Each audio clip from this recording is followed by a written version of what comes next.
Malugod ko kayong inaanyayahan sa pagdiriwang ng Women's International Day. अंतर्राष्ट्रीय महिला दिवस के उपलक्ष्य में आप सबका स्वागत। अंतर्राष्ट्रीय स्वतंत्र महिला दिन। Chào mừng Ngày Phụ nữ Quốc tế, Vietnamese Language for International Women Day. International ડેમાં આપનું સ્વાગત છે. હું ભારતીય છું, મને ભારતીય હોવાનું ગૌરવ છે. Ndibayinde Wonu. Welcome to International Women's Day.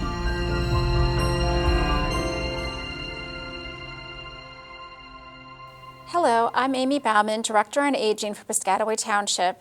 In honor of Women's Month, we invite you to join us here at Breaking the Glass Ceiling. Joining me today are Mary Beth, Rosemary, and Joyce. During the show, many of the senior members of the Piscataway Senior Center will showcase women they honor, and Joyce has a special treat for us. You know, breaking the glass ceiling is a metaphor for the social barriers preventing women from involvement in political, economic, and social change. So let's look at some of the women who broke that glass barrier. Before we do that, the Taekwondo seniors will honor us with a demonstration. You know, Taekwondo is an ancient Korean self-defense technique, but we seniors use Taekwondo to improve our posture, our balance, and our memory.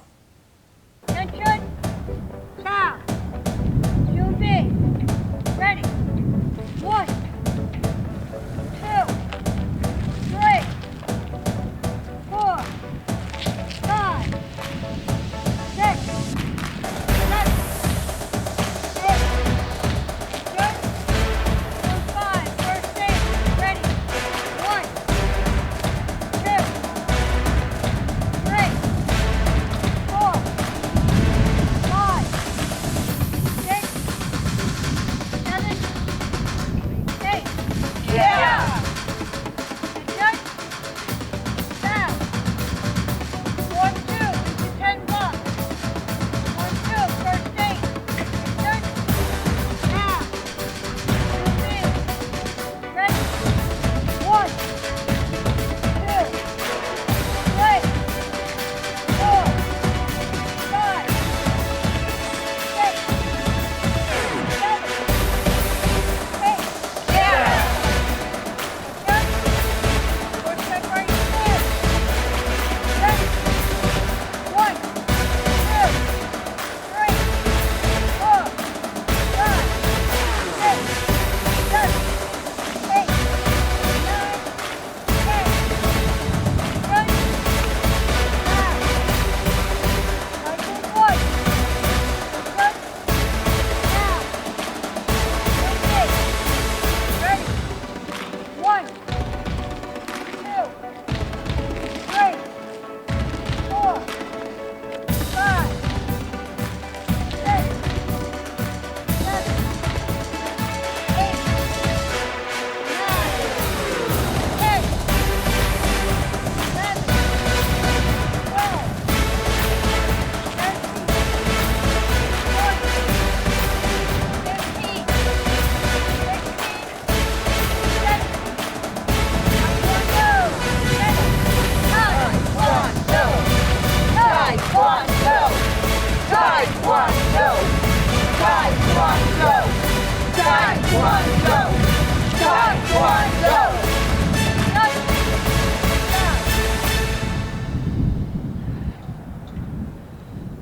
The group is truly fantastic, and they're very synchronized.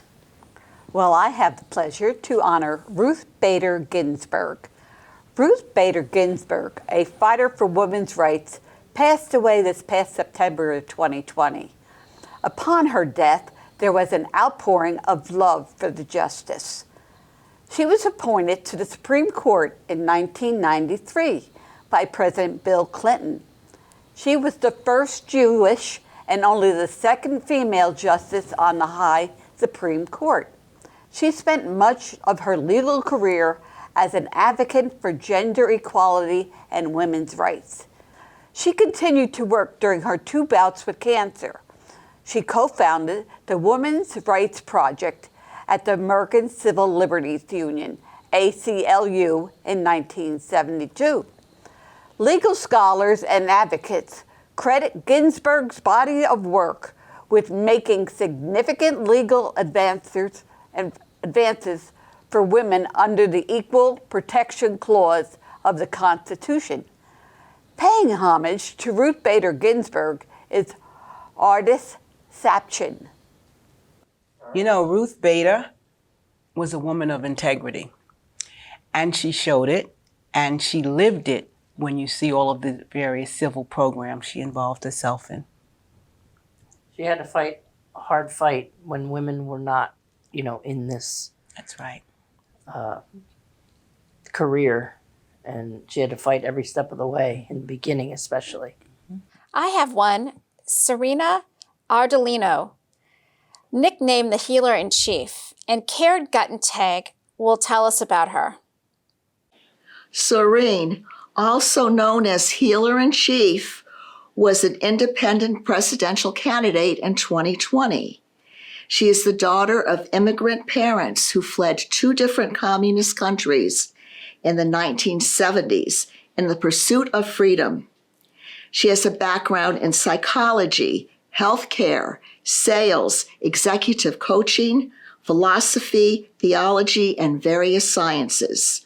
Serene has invested the past decade of her life into correlating universal truths in order to understand what drives human behavior and how to influence others with integrity, to do what is for the greater good of all. She has also gotten involved in the conscious capitalism and criminal justice reform movements.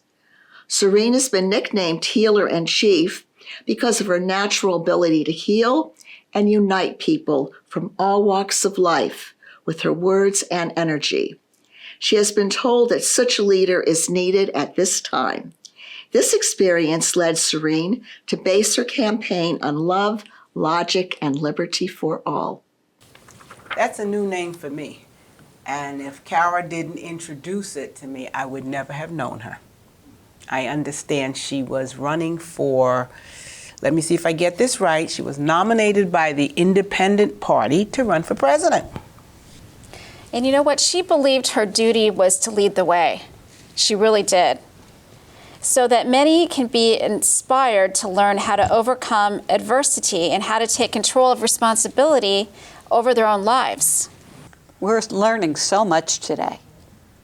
Mother Teresa, known in the Catholic Church as Saint Teresa, she devoted her life's journey to aid the suffering and the poorest of the poor in Calcutta. Her work included teaching in the high school, and when she had no funds, she said divine intervention gave her the funds that she needed, and she started an open-air school for slum children, and her missionary charity went internationally by decree of Pope Paul VI. You know, Mother Teresa has missionary societies all over the world. Also, she received the Nobel Peace Prize. Here to help us remember Mother Teresa is Sarla Patel. The best and most beautiful things in the world cannot be seen or touched. They must be felt with the heart. If you judge people, you have no time to love them. Thank you. What a beautiful performance by Sarla. And Mother Teresa, she was fiercely passionate and also very generous to many people. Sarah showed that Mother Teresa was all loved everyone, and I wish the our world was like that today. I think if people look at the presentation on Mother Teresa, because she empowers women to do much more, not just women, but all mankind. Now let's honor Stacey Abrams, an American politician, lawyer, voting rights activist, and author. Chris Harris will do that for us.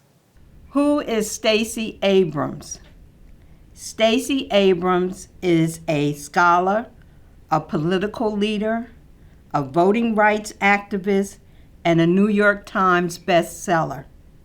She graduated magna cum laude from Atlanta's Historical Black Women's College, Spelman, with a degree in interdisciplinary studies. She graduated from LBJ School of Public Affairs at the University of Texas in Austin with a Master's of Public Affairs in Public Policy and received her JD degree from Yale Law School. After leaving her state representative position, Abrams launched a 2018 run for governor of Georgia, becoming the first Black woman to earn a major party's gubernatorial nomination in the United States. Following her election loss, Abrams in 2018 founded Fair Fight, a voter protection and education organization which aims to promote fair elections in Georgia and around the country. Through her efforts, she helped register over 800,000 new voters in Georgia ahead of the 2020 general election. As a result, Democrat Joe Biden won the state electoral votes for president in 2020. As an author, Ms. Abrams wrote several romantic suspense novels under pen name Selena Montgomery, and she published under her own name several political nonfiction books. And this is who Stacey Abrams is. Goal-driven woman. She certainly had a struggle, but thank God she had such self-confidence that she makes you recognize that you can do what you want to do. Thank God she was so powerful. She not only helped Georgia, but the whole nation this past election. Powerful, influential woman. Yes. Now Harriet Hamilton will share highlights about Brigadier General Hazel Johnson Brown. I'm here to salute Hazel Johnson Brown, surgical nurse, and the first female African-American Brigadier General in the U.S. Army. Hazel is also the third female general in the history of the United States Army itself. Her early on years, Hazel was born in Westchester, Pennsylvania, and always aspired from early on to become a nurse. However, when Hazel went to apply to the Westchester School of Nursing, they denied her access because she was Black. Undaunted, Hazel sought another road, moved to New York, applied and graduated from the Harlem School of Nursing, and in 1950, she graduated as a staff and worked as a staff nurse in Harlem Hospital Emergency Ward. In 1955, Hazel decided to join the Army. While in the Army, she sharpened her skills and became an ace operating room nurse. She also continued her education to the level of PhD. In 1979, Hazel was promoted to Brigadier General, and she also took charge of the United States Army Nurse Corps, 7,000 strong. During her promotion ceremony, Hazel said, "Race is an incident of birth, and I hope the criterion for selection didn't include race, but competence." I salute Hazel Johnson Brown. Thank you. A resilient woman because she didn't stop. I recently looked up who the highest ranking person of female in the military. Her name was General Lori Robinson of the U.S. Air Force. She was the commander of the North American Aerospace Defense Command, NORAD, and North American Command, NORTHCOM, from 1916 to 1918. She achieved the highest honors possible. It's really incredible for women to achieve these honors. Especially in the military, which is a male-dominated profession, quote unquote. Absolutely. They have to be strong-willed and strong-minded. Yes. Definitely. She sounds very powerful. Brenda Smith, a hidden figure in Piscataway. You know, our theme is women in leadership. Choose to challenge. So Brenda, what led you to choose your career? Thank you very much for that question. When I considered that question, and contemplated for a few minutes, I think about whether or not that choosing the profession is actually how it came about for me. More accurately would be to say, when did I have the opportunity to make the choice of that profession? Because those are two entirely different perspectives on that question. When most people, youngsters, get to contemplate their adult lives, usually starts in high school, wherein you're asked to choose what courses you want to take, whether you want to go a college prep course or a business course. That's the initial beginning of your preparation for your choice as a career goal. And I made those choices. They were offered to me when I graduated high school in 1960. I prepared during my high school years. I took courses that were going to lead to college because my family had urged me to make every effort to go to college, and I did. So I took the courses that were appropriate. I got good grades, and even though I knew my family was of moderate economic means and didn't have any cash in the bank to actually send me, they always told me, if you're a smart girl, you'll get a scholarship. So in my investigation, I realized that there was a scholarship given by the state of New Jersey if you got a 3.4 grade point average in your college education would be paid for. So my goal was to attend it was Newark State College at the time, and get a teacher's certificate so that I could get that college education. But to my surprise, my grade point average came to be 3.35 instead of 3.4. So I missed the opportunity for that scholarship by a fraction of a point. In exploring other ways to go to college, and my family was of indeed very moderate means, I realized that without a scholarship, I would not be able to go to college because my family didn't have the means. At that time, there was no grants, no proposals, no loans, no nothing. So what was a young woman to do at that point? For me, I chose to get married and start a family. I recall that when I was in high school, most women, and I went to Baton High School in Elizabeth, which is an all-girls high school, most women who did go to college, no matter what their race or their economic background, really used college as a vehicle for finding a husband. Because ultimately, what careers could a woman go to? They had teaching, they had nursing, and a few other generalized professions, but most women realized that their fate was to grow up and get married and have a family. In my case, I tried to do the same thing. I got married, and of the moderate means that we had to get jobs. And we were somewhat successful in getting jobs, but I realized that my career forward goals were going to be impossible. But even getting a job was almost impossible of any ability to take care of your family. For men, they got a job in a factory if they didn't have, couldn't get jobs where there was going to be any real upward mobility. For me, I had my clerical skills, but you know what my one drawback was? I was married with a family.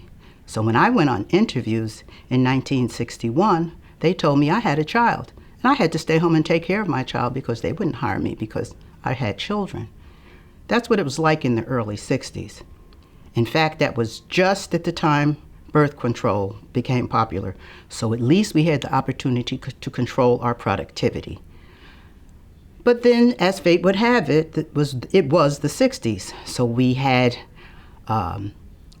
JFK was our president. I got to vote for him My first voting was to vote for John F. Kennedy. And the progress of the 60s went about, and we got the Civil Rights Movement, we got the Civil Rights Act, we got the Voting Rights Act, and we got the Public Accommodations Act. And as a result of the progress during the 60s, the opportunity ultimately rolled around for me to actually have a choice to go to college in 1971. So it wasn't until 1971, actually, that I had the opportunity to make a choice as to whether I wanted to become a lawyer or whatever I wanted to be, because then the Equal Opportunities Education Program came about and opened a door for many, many people to get to college educations, to get grants, to get financial support, to have jobs, and women's movement had taken place. Now women could make contracts, they could do all the things, they could vote, they could do so many things that they hadn't been able to do in 1960. So my answer to that question, I didn't get the opportunity to make a choice to become a lawyer until 1971, when I went back to school for the first time. Thank you. Yes, in the 60s, there was not very much a woman could do except be a nurse, a teacher, or a mother. She had to empower herself to continue to go on up, to continue the road up. She was extremely resilient. It's a wonderful story about perseverance and continuing to attain her goals, even though it wasn't on the exact plan that she had first thought. She worked it out and continued to make strides towards her goals, which is impressive. She kept her vision alive. Yes. I have the honor of introducing a not-so-hidden figure in Piscataway, Camille Furticola. She has given her life to the township of Piscataway and Middlesex County since 1973. Hello. My family and I moved to Piscataway in 1972. I soon joined the Piscataway Junior Women's Club, which was a service volunteer organization. From 1973 to 1976, I served on the Piscataway Bicentennial Committee. We organized a successful parade, Bicentennial Ball, and Expo 76, celebrations for township residents, participation and enjoyment. The Kennedy Library has a local history room, and much of the documentation is located in that room. In 1979, a vacancy on the Piscataway Township Council gave me an opportunity to work with other representatives on improving safety and quality of life. In 1997, I was elected to the Middlesex County Board of Chosen Freeholders. They are now called County Commissioners. My main accomplishments on the Planning, Engineering, and Transportation Committees was related to safer access for pedestrians and cyclists, updated bridges and roads in the county. I was also freeholder liaison to the Open Space, Farmland Preservation, Housing and Community Development, and Solid Waste Departments. Dirty job, but somebody's got to do it. For me, Women's History Month highlights distinctive empathy, talents, perspective, and accomplishments of women. I was fortunate to have both male and female mentors who became lifelong friends. I treasure the teamwork and sense of gratification for 30 wonderful years. Now I'm enjoying the fruits of our labor. I participate at our Senior Citizen Center and serve on the Piscataway Library Foundation Board of Trustees. And have you visited our fabulous community center? It's great. It was a good decision for my family to move to Piscataway 49 years ago.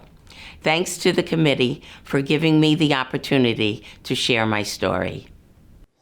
You know, I had the pleasure of meeting Camille because she was campaigning and she knocked on the door of my mom's house and I had opened the door and got to meet her for the first time. And I've seen her at all the polling sites every time I go out to vote. She's always totally involved. Every time I've seen Camille, she comes into the senior center and she lights up the room because she's so driven. I also met her, Camille in my short time here at the Piscataway Senior Center, and she's always been willing to help out or speak or, do something to help us with an event. It's been really great. Out of South Africa, we have Miriam Mccabe, often referred to as Mother Africa. She was a songwriter, singer, and actress. She was also a Grammy Award winner, and one of her best-selling records, amongst others, was Pata Pata. If you never knew her, Uzo Nwankwo captures her essence. That was a lovely dress that Uzo was wearing. Yes, it was beautiful. She was dressed to represent. One of the things that Miriam Mccabe did do was that she not only wrote songs for the African community, she also came to the United States and did a lot of work with Hugh Masekela. Great job, ladies. International Women's Day is a global day celebrating the social, economic, cultural, and political achievements of women. It is also a focal point in women's rights and gender equality. President Carter in 1980 issued the first presidential proclamations for Women's Week. Here in the U.S., we dedicate the entire month of March, and some places until early April. The purpose of Women's Day is to share and study the history of strong, successful women and the vital roles they play every day. Many of the women have families, and they chose to challenge themselves. Someone said that a challenged world is an alert world, and from challenges comes change. Collectively, women can make effective change, so we encourage all women to challenge themselves. On behalf of Amy, Mary Beth, and Rosemarie, we thank you for taking this journey with us on Breaking the Glass Ceiling. અમારા દેશમાં નદી પર્વત એ બધાને ધાર્મિક રીતે પૂજવામાં આવે છે અને અમારું રાષ્ટ્રીય ગીત છે જનગણ મન અધિનાયક જય હે ભારત ભાગ્ય વિધાતા પંજાબ સિંધ ગુજરાત મરાઠા દ્રાવિડ ઉજ્જવલ બંગા વિંધ્ય હિમાચલ યમુના ગંગા ઉજ્જવલ જલધિ તરંગા जनगण मन अधिनायक जय हे जय हे जय हे मेरा भारत महान।